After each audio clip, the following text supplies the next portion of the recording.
Hey everybody, Flip and Danny here, founders of the Freedom Real Estate Group family of companies, and welcome to another episode of our episode. Hey, we're only like 360 something days in, and you're stumbling, so it's okay. No, but we're just going to keep going. Yes, welcome to another episode of our podcast, which is called Freedom Through Passive Income.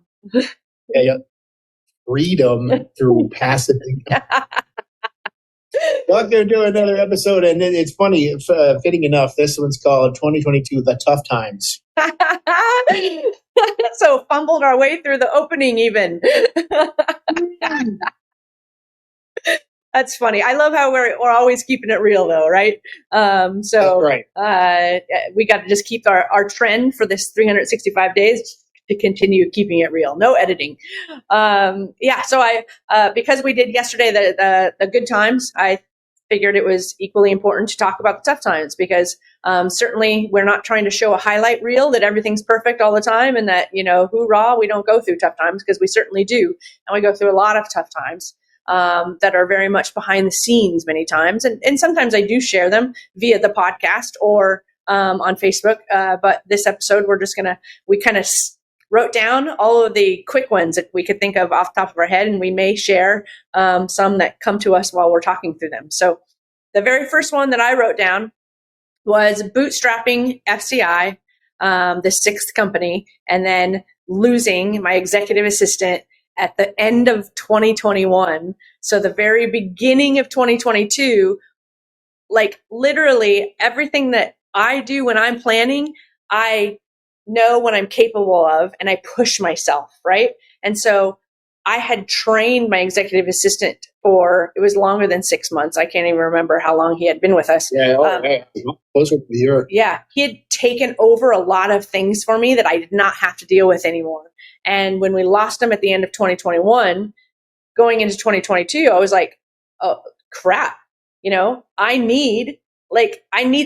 I can't do all of this. I can't do all the stuff that I trained him to do that is now off my plate. And then I set up all these things that I wanted to do and put them in motion, right? Because that's how I get things done, is I put them in motion to hold me accountable and force me into making it happen. And so I was a wreck at the beginning of 2022.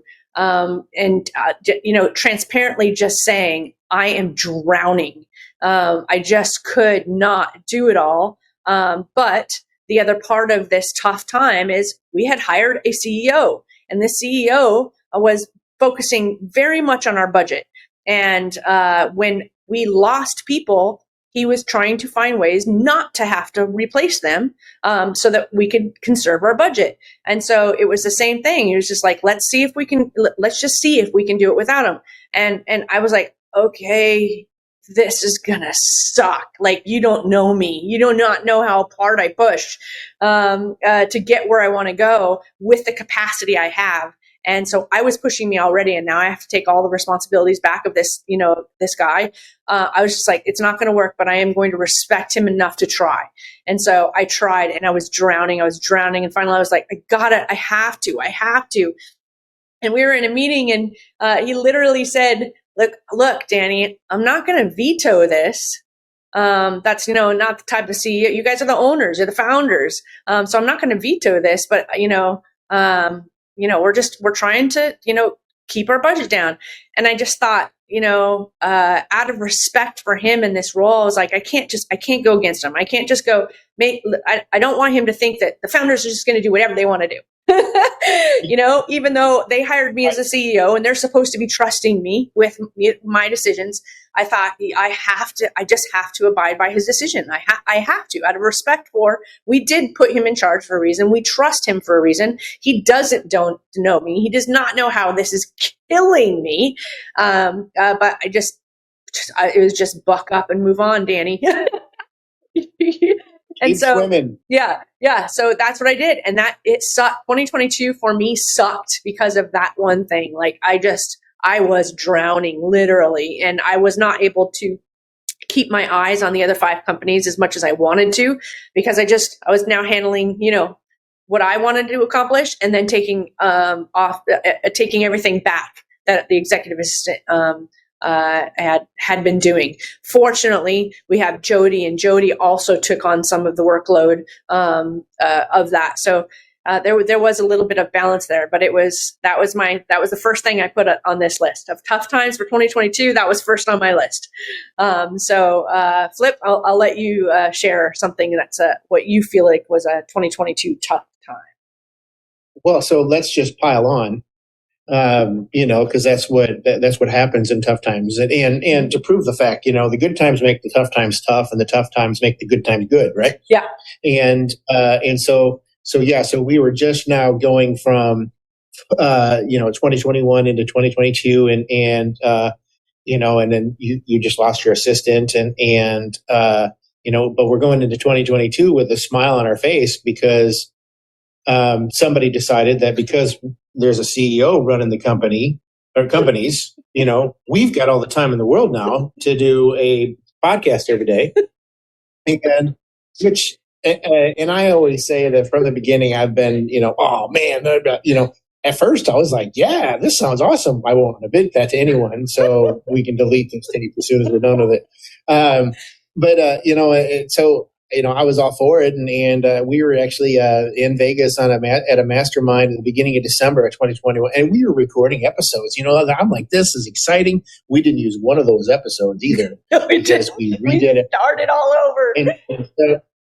So we recorded I think it was 10 or 12 episodes, which of course we ditched and restarted all over. And so we wanted to try to get 20 to 30 days ahead of time. That was our goal from the beginning of these daily podcasts. And I think we went into 2022 recording the day before that was actually, and so throw all that experience also on top of she just lost her assistant and she's drowning. And so now we have all of this other stuff because we've got nothing to do. And let's build this let's build a company from scratch. As you put it so profoundly in the notes here, where profitability is a 3 to 4 year process. And for those of you listening, I just did the wide-eyed surprise look. Yeah. So that's, yeah, I mean, if 2022, comes in like a lion and goes out like a lamb, or comes in like a lamb and goes out like a lion, I think 2022 came in like the lion's lion. Yeah, that is absolutely the truth. And that really kind of ties back into the CEO too, right? Because we've built all of our companies where the profitable companies would fund the new company, right? That's how we've built historically. Yeah. And so that's hard for a CEO as well. And that's why I'm sure Aaron had this position, right? FCI is borrowing money from the family of companies just to exist at all. So in his mind and the way he would run a company is no way. He's not going to hurt the profitability of 5 other companies to build another one. He's not Danny, who will absolutely do that, because I see the long-term vision, right? I see how it pays off for everybody in the end. That in it of itself is a tough time to have the fortitude to work hard every day for something that you see 5 to 10 years in the future, and you see it plain as day. And other people are like, you're sucking the life out of this other company. You're using their money. You're using some of their resources. And I'm like, but you guys are so going to be happy. I'm telling you, in the next 3, 5, 10 years, you guys are going to love this, is because it's going to set us up, all of us, the entire team, the entire companies, investors. So that's tough for me to see the vision and have somebody else who has different vision. And just doing it, it is tough to wake up every single day for something that that you're going to continue working on for 5 years. But that's what life's about. That's what success is about. That's what achievement is about. And so, I don't mind it, but it still falls in the tough category. Yeah. Oh yeah. Yeah. And it's work, because like you said, you have the vision. I have the vision. Yep. But trying to sell that vision to someone else who's working on right now. Mm-hmm. Yeah. And so it's like, and like you said, but if you guys could just see what's going to happen, we're not working on selling a deal and making money in 3 to 4 weeks on that deal, or having a product in hand and selling it today to make a profit today. Yeah. We're talking about let's build this company, and 5 years from now we're going to be awesome. Yeah. Yeah.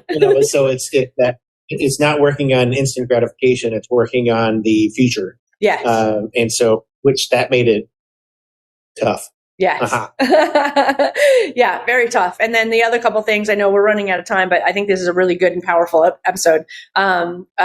Saying no to new opportunities, right? My mind is always business oriented, and what are we going to do, and what's the next step, right? I am 10 years down the road at all times. And so I've got these ideas, and I'm like, you got to focus. You're drowning already with FCI. You literally can't take on any more. You can't even think about it. It's just impossible. So that was very tough for me as a person because of the type of person that I am, and how I am just the person that just thinks of the idea. I don't just think of the idea. I do the idea, right? I think of it and I figure out how to do it, right? Some people they think of ideas and they do nothing. They have no action steps to go with them.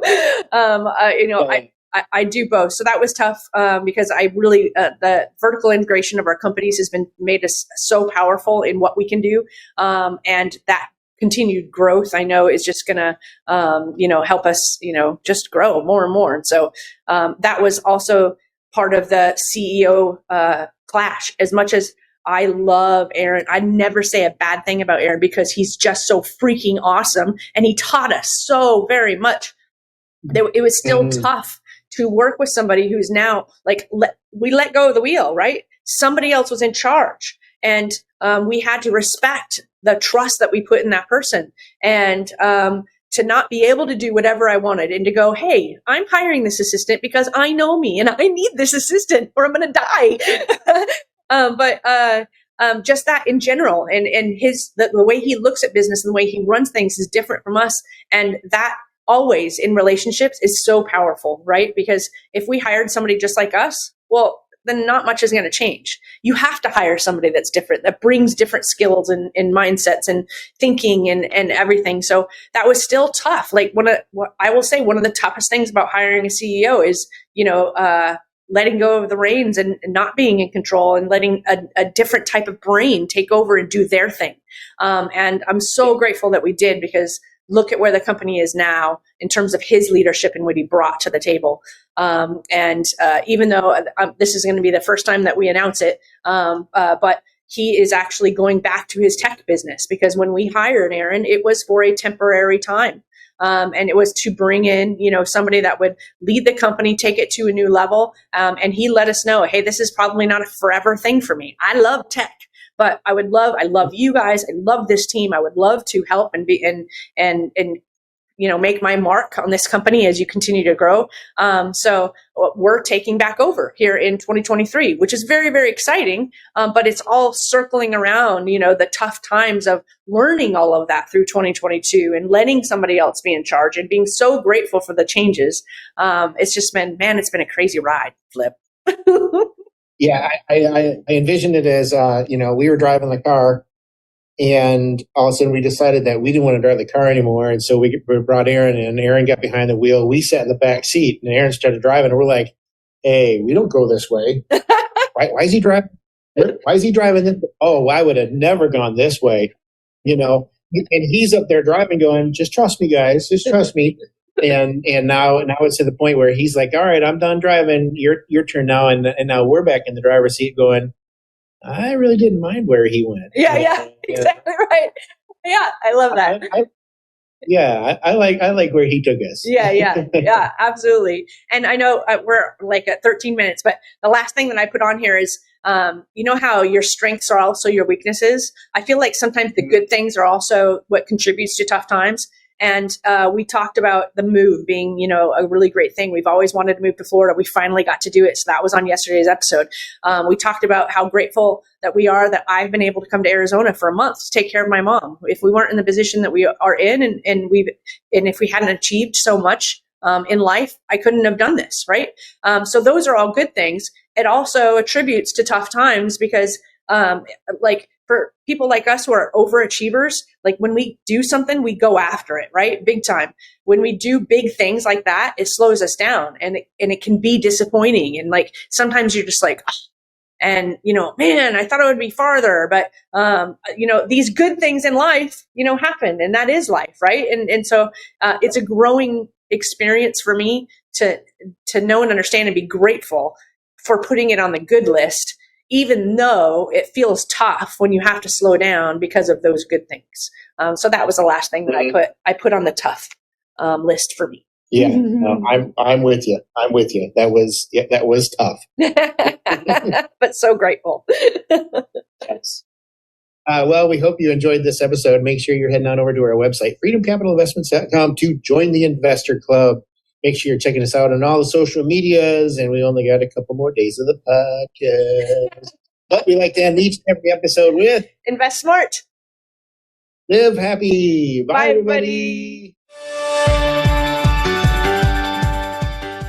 Nothing on this show should be considered specific, personal, or professional advice. Please consult an appropriate tax, legal, real estate, financial, or business professional for individualized advice. Opinions and information on the show are not guaranteed. All investment strategies have the potential for profit and loss.